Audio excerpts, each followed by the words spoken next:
number 7, we are asked to find the intervals where the function is concave up and concave down, and also to identify any inflection points. When we're looking for concavity, we're looking for the second derivative. So we're going to find the first derivative first.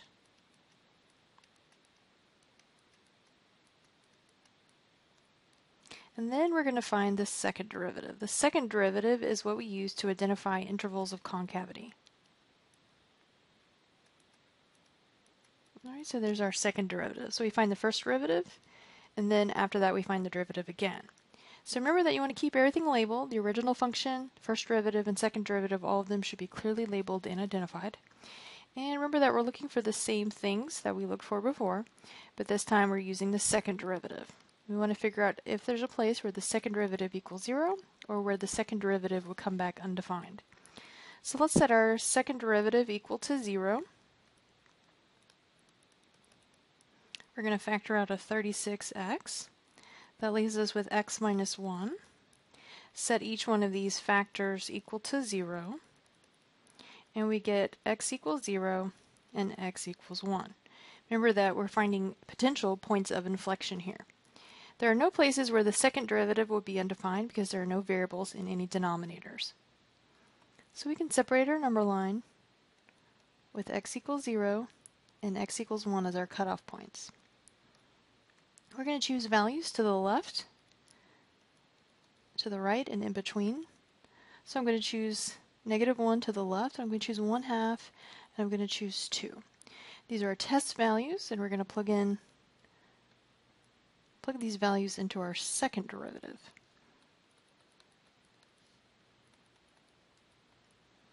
Alright, so we're going to put in -1, 1/2, and 2. Okay, so we're putting in -1 into the second derivative. Remember, you can use the factored form, or you can use the original form. We'll just use the original form for this first one. Really not too bad. Put in -1 in. For the first term, we get -1 squared is +1, so that's positive 36. Negative times a negative is a positive. So we definitely get a positive value. And remember that if the second derivative is positive, that tells me that the graph is concave up. Okay, now we're going to put in 1/2. So 36 times 1/2 squared minus 36 times 1/2.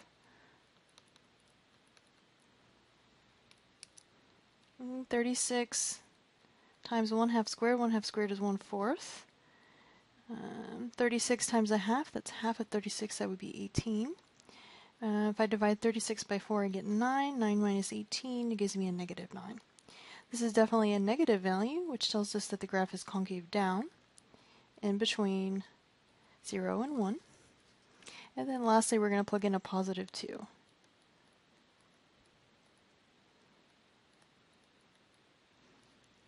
So put in a 2 in our second derivative. And let's see here, we get 36 times 4 minus 36 times 2, which is 72. And 36 times 4, I get 144 minus 72, and that's definitely a positive second derivative.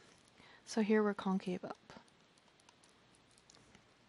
So concave up, concave down, and then concave up. So what intervals are we concave up? From -infinity to 0. And then we're concave up again from 1 to infinity. Concave down between 0 and 1. Remember that this is not an ordered pair, this is an interval. Remember, these are intervals for which the graph is concave up or concave down. The last thing we want to do is identify, do we have any points of inflection? So both of these x values appear to be values for which the graph switches from concave up to concave down, and then again from concave down to concave up. And if we look at the graph, the original function, we can tell that they're both in the domain, so we won't have any issues. So these should come back as definite inflection points. So we'll plug 0 into the original function in place of x, and we get -5. So we have one point of inflection at 0, -5. Remember that these are x and y values. So that's an x comma y. Remember, these are actual points on the graph. Okay, and then the next inflection point would come at 1.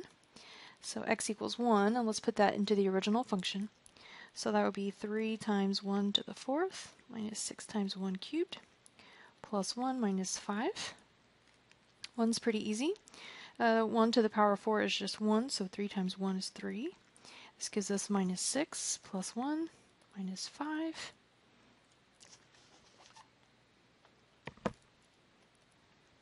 Um, 3 minus 6, we get minus 3 plus 1 minus 5.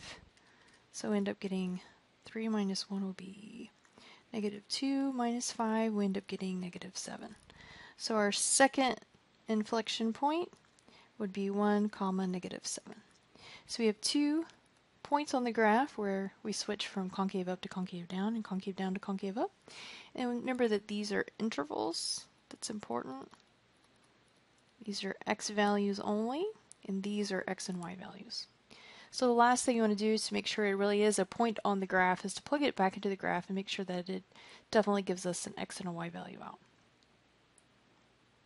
Alright, so for number 8, we're going to find again where the graph is concave up and concave down. So we're going to rewrite the original function using exponents. So that would be x minus 2 to the 1/3 power. We're going to find the second derivative. First we have to find the first derivative using the chain rule. So that would be 1/3, the original function as is, reduce the power by 1, and then multiply by the derivative of the inside function, which would just be 1. Okay, and then we're going to multiply, or we're going to find the second derivative. Multiply the power times the constant out front. That gives us negative 2/9. Write the inside function as is. Reduce the power by 1. So I get negative 5/3. And then once again, we're multiplying by the derivative of the inside function, which is just 1. So in both cases, really the 1 there is really not changing anything. So I'm going to go ahead and just erase those. So let's write our second derivative with only positive exponents. So I'm going to leave the negative 2 up the top, and I'm going to bring down this group to join the 9 at the bottom of the fraction with a positive 5/3 exponent. And we're looking for two things. We're looking for where the first or the second derivative is 0, or the second derivative comes back undefined. Okay, so let's see if we have a place where the second derivative is 0.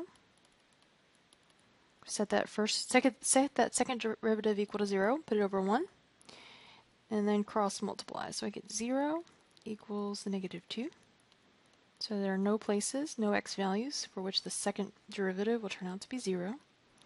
So now we're looking for where that second derivative might be undefined. We'll take that denominator, set it equal to 0, divide both sides by 9. We get x minus 2 raised to the 5/3 power equals 0. If we think about it, the only way that I can take something, take a base, and raise it to any exponent and get 0 is if the base itself was 0. So the only way that the denominator could be 0 is if x was equal to 2. So we have only one value that's going to separate our number line, and we're going to separate it into two parts. So to the left, I'm going to choose a value of 0. Well, that would be pretty easy. And to the right, I'm going to choose a value of 3. We're going to plug them into the second derivative and see if we come back positive or negative. So if I plug it into that, plug 0 into the second derivative, and I'm going to use this form here. I get negative 2 divided by 9, then 0 minus 2 to the 5/3 power. That gives me negative 2 to the 5/3 power. Okay, so let's think about this. The top's always going to be negative, so we'll leave that. It's just a negative. The bottom is a negative value. We're going to take the cube root of it, and the cube root of a negative value is always negative.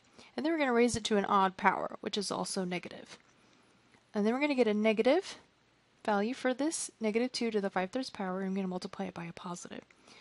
So that's definitely going to give us a negative value at the bottom. So overall, this fraction would turn out to be a positive fraction. So it tells us that we're concave up to the left of 2. To the right of 2, we're going to use 3. Plug that into our second derivative.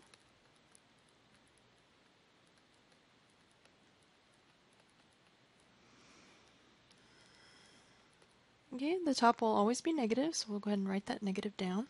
In the denominator, we're going to get 9 times a positive 1 this time. And all we have at the bottom now are positive values. We have a positive, we're going to take the cube root of positive 1, which is positive 1, raise it to the power of 5, which is also a positive 1. Then we're going to multiply it by a positive 9. So the numerator stays negative, the denominator will stay positive, so overall we get a negative fraction. And that tells us that the graph is concave down to the right of 2. So concave up, concave down. So we're concave up from negative infinity to 2. Concave down from 2 to infinity.